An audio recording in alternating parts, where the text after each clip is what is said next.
it's actually beginning now. So let's begin and see the seeds of diversity. And what we see now is Ward X, the very first ward here at Stoke Mandeville, which was treating injured soldiers with spinal injuries. Ward X, 1944. A makeshift hut, 26 beds, with bodies crushed.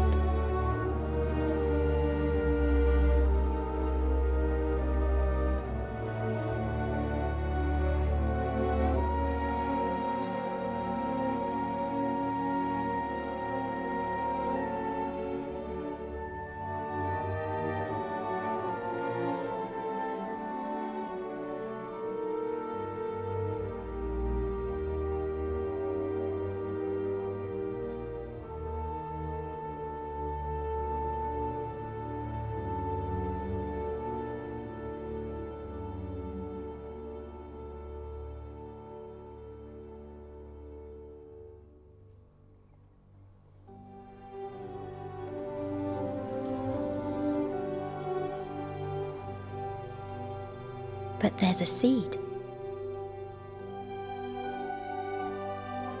of hope, of possibility, an idea that there is always something you can do.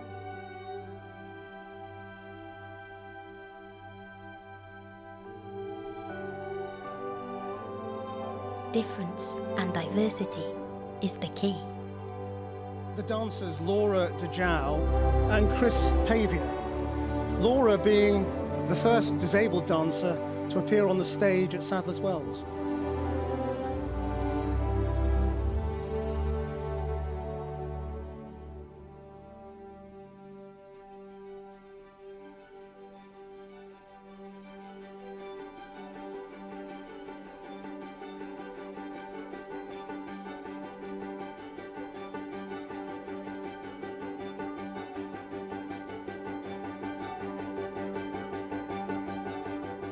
At first, a competition. War-injured men, waking in their beds. Race for the prize. Get up, get dressed, get into wheelchairs. Then onwards, onwards.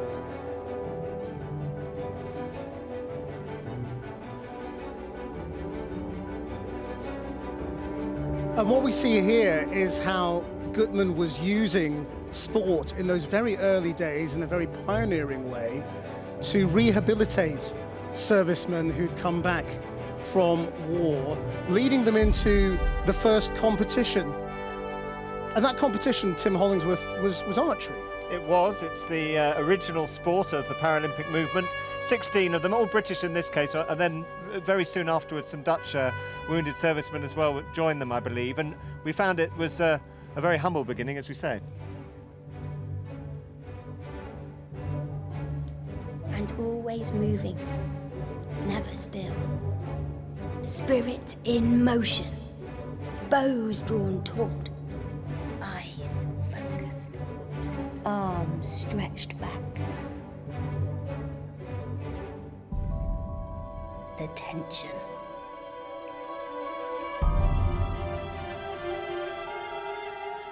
And the sway poles, you will remember from London 2012, a really integral part of the opening ceremony. And these two performers are actually going to Rio, Milton Lopez and Amelia Cavallo, and they will be performing a show alongside the Olympic Games. Tim, Spirit in Motion, which the narration said, is the motto. It is, of the International Paralympic Committee, Spirit in Motion. And I think the whole sense also, the agitos, our symbol is the Latin for I move. Really, it's all about getting that sense of movement into the picture. Then release, swift and sure. 16 men and women connecting to their target. And that's the 16 men and women referred to as the 16 archers in those first games. I mean, he added sports as he went along. He did, and indeed, post that instance, gradually more impairment groups were added, and other athletes came into the games. Most of the original sport was wheelchair-based. It was spinal injury-based. We've obviously progressed well beyond that now into the games we'll see next week. And were many countries involved in those early years? No, originally it was very much based around the UK and Europe, but it started to grow quite quickly. And Rome in 1960 was the first official Paralympic Games. The one after that was Tokyo in '64, and of course we're back there in 2020. First time a host nation has hosted twice.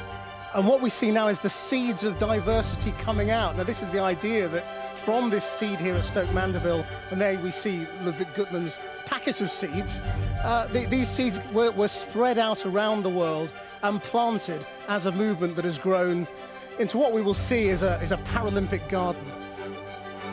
And so it starts.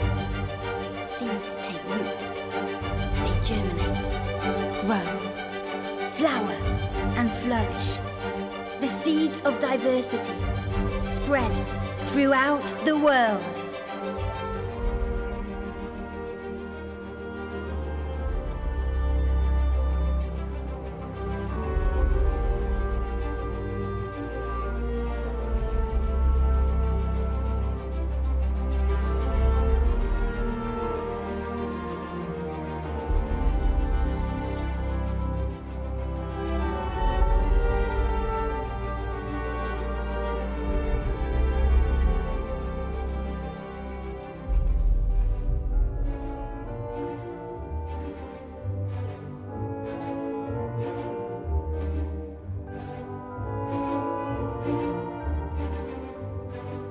Some of our Paralympic heroes, Ellie Simmons and Hannah Cockcroft, recognised in these designed seed packets that spread around the world.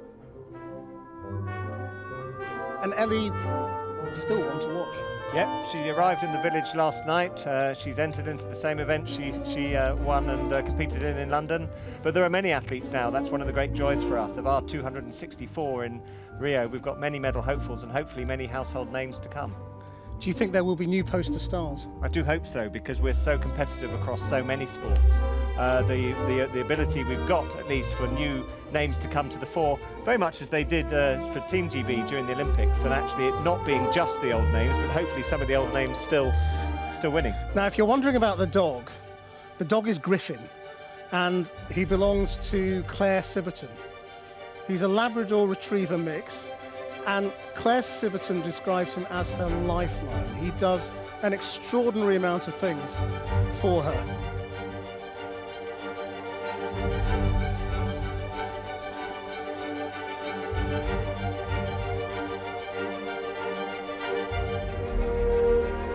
It's worth saying that Claire also took part in the 2012 ceremony, which was designed by the same designer tonight, the director Bradley Hemmings, who was the co-director of the London 2012 opening ceremony. But this is the first time we've seen a dog on the stage.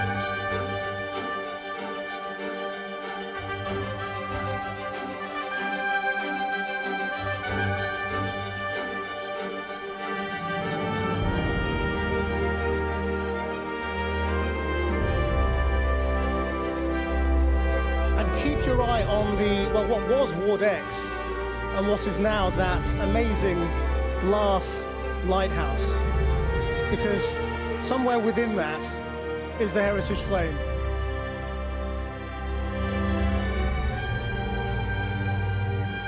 But that first inspiration, that shining seed remains here at Ward X, setting spirits in motion and forever burning bright.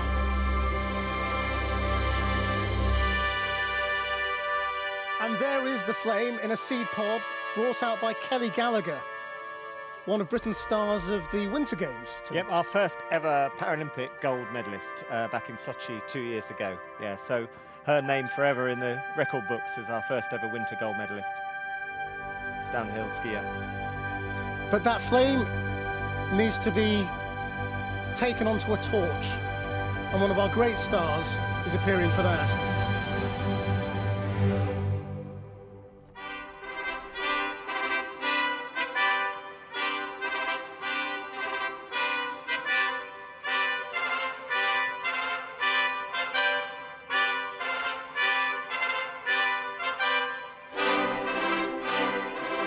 Dame Tanni Grey-Thompson appears, and the crowd are applauding.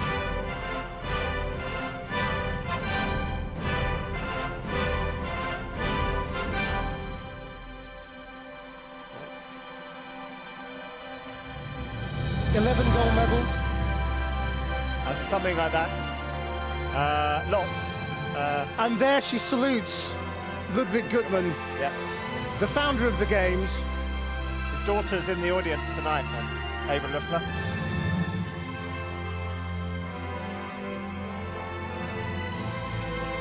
And so, perhaps Britain's greatest Paralympian, I think 11 gold medals, 16 Paralympic medals in all, takes that Paralympic Heritage Flame, this new innovation for the Games, and that Games will go from here and be, well, taken virtually, they say, perhaps over social media, to Brazil, where it will meet up with 5 other flames that are in the 5 regions of Brazil that are being carried around in a traditional torch-carrying ceremony, and they will form together a new Paralympic flame, which will be brought in to the Rio Stadium next Wednesday night.